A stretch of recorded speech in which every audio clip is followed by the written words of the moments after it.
યુવા ભારત વિશ્વનું સૌથી સર્વશ્રેષ્ઠ કાર્યબળ ધરાવતું ભારત, એટલી ક્ષમતા જે સમગ્ર વિશ્વને ઉર્જા અને ગતિ પ્રદાન કરી શકે. યુવા જોશ શબ્દ કાને સંભળાયો હશે. આવનારી લોકસભાની ચૂંટણીમાં યુવાનો મહત્વનો ભાગ ભજવશે. લોકતંત્રને ગતિશીલતા પ્રદાન કરશે. શિક્ષણ, રમત જગત વગેરે ક્ષેત્રે યુવાનોએ કાઠું કાઢ્યું છે. તેમ છતાં ઘણા પ્રશ્નો છે જેના પર વિચાર કરવો જરૂરી છે. Global youth index, demographic dividend અને જન આંદોલનો વિશે યુવાનો શું વિચારે છે, જોઈએ.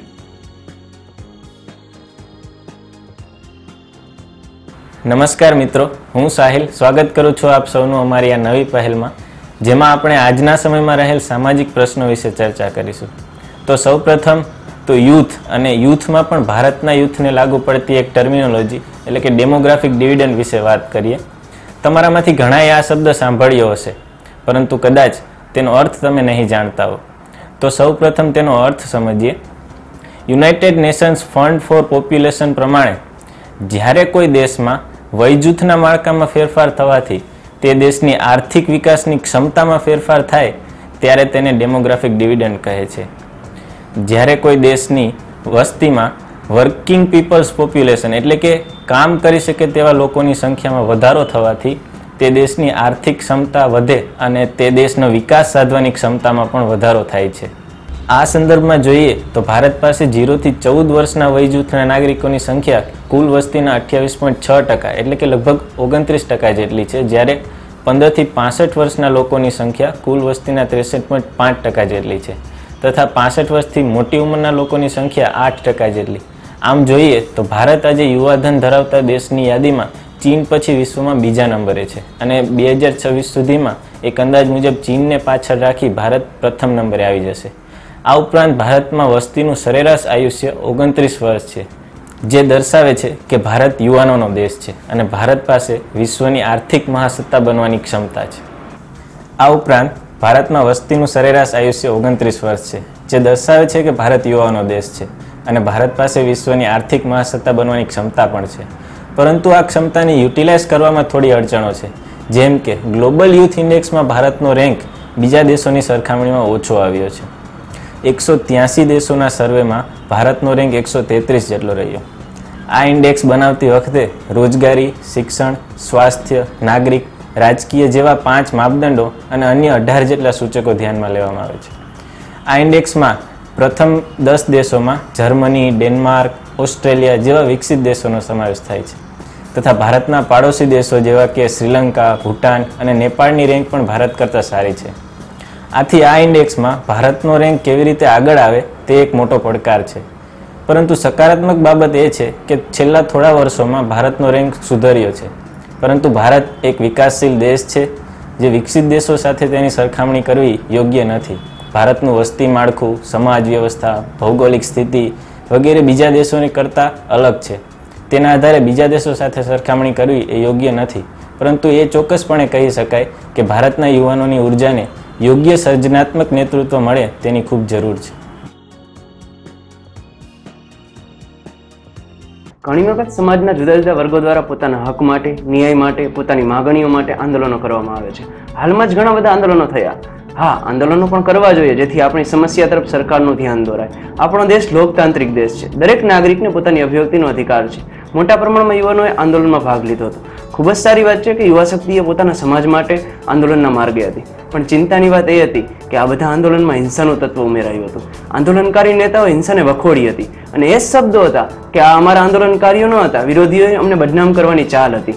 અને એ પણ ચોક્કસ હતું કે લોકો યુવાનો હતા, આપણા સમાજના હતા અને જે ઉશ્કેરણીથી પ્રેરિત થઈને હિંસાનો સહારો લેતા દેખાયા હતા, જાહેર મિલકતોને નુકસાન કરતા દેખાયા હતા અને જે બેકાર હતા એ પોતાની હાજરી દેખાડવા તોડફોડ કરતા હતા અને તેઓને મિસગાઈડ કરવામાં આવ્યા હતા. એ સાચું હતું કે નેતાઓમાં નેતૃત્વની ખામી હતી અને યુવાનોમાં શિસ્તનો અભાવ હતો અને કદાચ સમસ્ત યુવાનોનો રાજકીય લાભ માટે ઉપયોગ કરવામાં આવ્યો હતો. બીજી તરફ પર્યાવરણ બચાવો, સ્વચ્છતા અભિયાન અને બીજા અન્ય આંદોલનમાં યુવાનોએ ભાગ લીધો હતો, પણ તેનું પ્રમાણ ખૂબ જ ઓછું હતું અને ઘણી જગ્યાએ માત્ર કેમેરામાં કેદ કરવા પૂરતું જ હતું. વૃક્ષ વાવીને સેલ્ફી લઈને પછી ક્યારેય વૃક્ષ બાજુ જોતા પણ નથી. છેલ્લે એટલું જ સજેશન છે કે યોગ્ય નેતૃત્વ, સર્જનાત્મકતા, સમાજ અને કુટુંબ વધારે સારી રીતે યુવા શક્તિનું જતન કરી શકે છે, તેને વધારે કાર્યક્ષમ બનાવી શકે છે. પરંતુ પ્રશ્ન હવે એમ થશે કે શું આપણે આપણા યુવાનોની આ ક્ષમતાનો પૂરતો ઉપયોગ કરીએ છીએ? જવાબ મળશે ના. તો હવે પ્રશ્ન એ થશે કે કેમ આવું છે? કેમ આપણે આપણા યુવાનોની શક્તિનો પૂરતો ઉપયોગ કરી શકતા નથી? કારણો ઘણા બધા છે. યુવાઓમાં શિક્ષાનો અભાવ, શિક્ષિત યુવાનોમાં સ્કિલનો અભાવ, રોજગારીની પૂરતી તકો ના મળવી, સોશિયલ મીડિયાનો પ્રભાવ, યુવાનોનું બ્રેઇન ડ્રેન થવું, સ્વાસ્થ્યની સુવિધાનો અભાવ વગેરે ઘણા બધા કારણો. તો પછી આ સમસ્યાને દૂર કરવાનો ઉપાય છે યુવાઓ પર પ્રાથમિક સ્તરે રોકાણ કરવું, તેમની શિક્ષા જે આધુનિક ધારાધોરણો મુજબની હોય તેમાંનો યોગ્ય સ્કિલ ડેવલપમેન્ટ કરવી, રોજગારીની પૂરતી તકો ઉપલબ્ધ કરાવી, યુવાનોમાં સોશિયલ મીડિયા અને તેના દ્વારા થતા ખોટા કામો પ્રત્યે જાગૃતતા વધારવી, તેમને ખોટા ધંધા તરફ જતા અટકાવવા વગેરે આ સમસ્યાનો ઉકેલો છે. મારું નામ અભિષેક વેગડા છે. દુનિયાના હાલના સમયમાં વિકાસશીલ દેશમાંથી વિકસિત દેશમાં જવાનો ટ્રેન્ડ ચાલી રહ્યો છે તથા ભારત પણ આમાંથી બાકાત નથી. દેશમાંથી મોટા પ્રમાણમાં બુદ્ધિજીવીઓ પલાયન કરી રહ્યા છે. આ બુદ્ધિધન દેશના વિકાસના કાર્યમાં આવવાને બદલે અન્ય દેશોનો વિકાસ કરી રહ્યો છે, જે પોતાના દેશની પરિસ્થિતિ વિશ્વની સાપેક્ષે પાછી ઠેલાવવામાં ઘણું યોગદાન આપી રહ્યું છે. ભારતીય યુવાનોનો અમેરિકી ડોલર મજબૂત કરવામાં મહત્વનો ફાળો છે. આજે અમેરિકા ભારતને વ્યાપાર સંબંધો માટે જે દમ બતાવતું હોય તેની પાછળ એવા અનેક ભારતીયોનો ફાળો છે જેમણે અમેરિકાના અર્થતંત્રને મજબૂત કર્યું છે. ભારતના ડોક્ટર્સ, એન્જિનિયર્સ, સાયન્ટિસ્ટ, કોર્પોરેટ્સ, ઉદ્યોગ સાહસિકો વગેરેનો લાભ વિદેશી રાષ્ટ્રો ઉઠાવે છે. એક સમય ભારતમાંથી ડ્રેન ઓફ વેલ્થ થતું હતું, જેની અસરો પ્રત્યક્ષ રીતે અનુભવ્યા બાદ તે દેશમાં રહેલા અંગ્રેજ શાસન સામે વિરોધનો મુખ્ય મુદ્દો બની ગયું હતું. પરંતુ બ્રેન ડ્રેનની અસર આના કરતાં પણ વધારે વ્યાપક છે તથા તે સહેલાઈથી અનુભવી શકાય તેવી પણ નથી, જેના કારણે તે વધુ ખતરનાક છે. આ પરિસ્થિતિ શા માટે સર્જાઈ રહી છે તે પણ વિચારવું જોઈએ.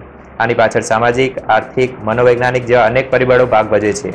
હાલના સમયમાં બુદ્ધિજીવીઓ ભારતમાં કામ કરવાને બદલે અમેરિકા જેવા વિકસિત દેશોમાં કામ કરવાની સામાજિક પ્રતિષ્ઠાનો વિષય ગણે છે. વિકસિત દેશ તેની સાથે પોતાના દેશ કરતાં અનેક ગણું આર્થિક વળતર આપે છે તથા બુદ્ધિજીવીઓને તે દેશમાં પોતાના તથા પરિવાર માટે સારું શિક્ષણ, આરોગ્ય અને સારી જીવનશૈલી પણ આકર્ષણ જન્માવે છે. યુવાનો વર્તમાન રાજકીય વ્યવસ્થા, નોકરીઓમાં થતો ભ્રષ્ટાચાર અને ખાનગી નોકરીઓમાં થતું શોષણ પોતાની સારી કારકિર્દી માટે બાધારૂપ માને છે. વળી દર વર્ષે જેટલા સ્નાતકો બહાર પડે છે એટલી નોકરીઓનું સર્જન પણ થતું નથી.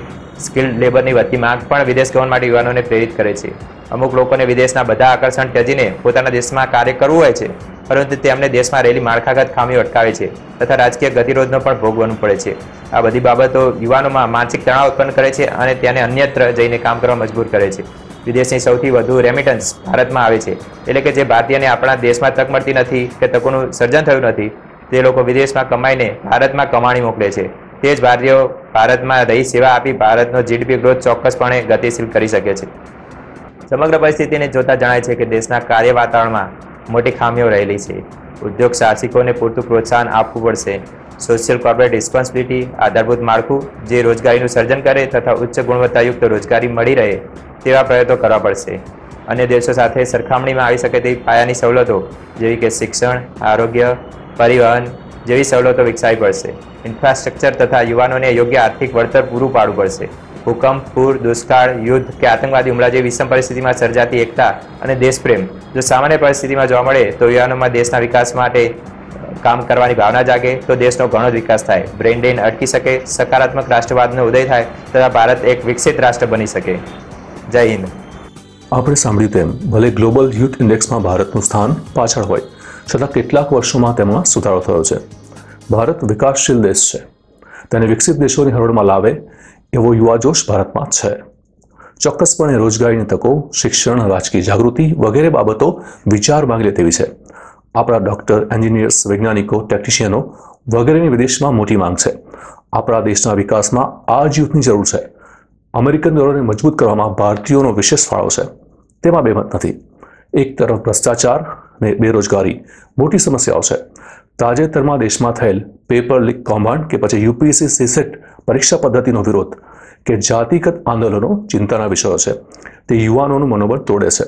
યુવાનોની ઉર્જાને સકારાત્મક ગતિ આપવામાં આવે તો બ્રહ્માંડને પણ આંબી શકે છે અને જો નિયંત્રિત ના થાય તો વિનાશ પણ નોંધી શકે છે. જ્યાં દોષ સરકારને આપ્યા વગર સમાજે પોતે જ નિરાકરણ લાવવું પડશે.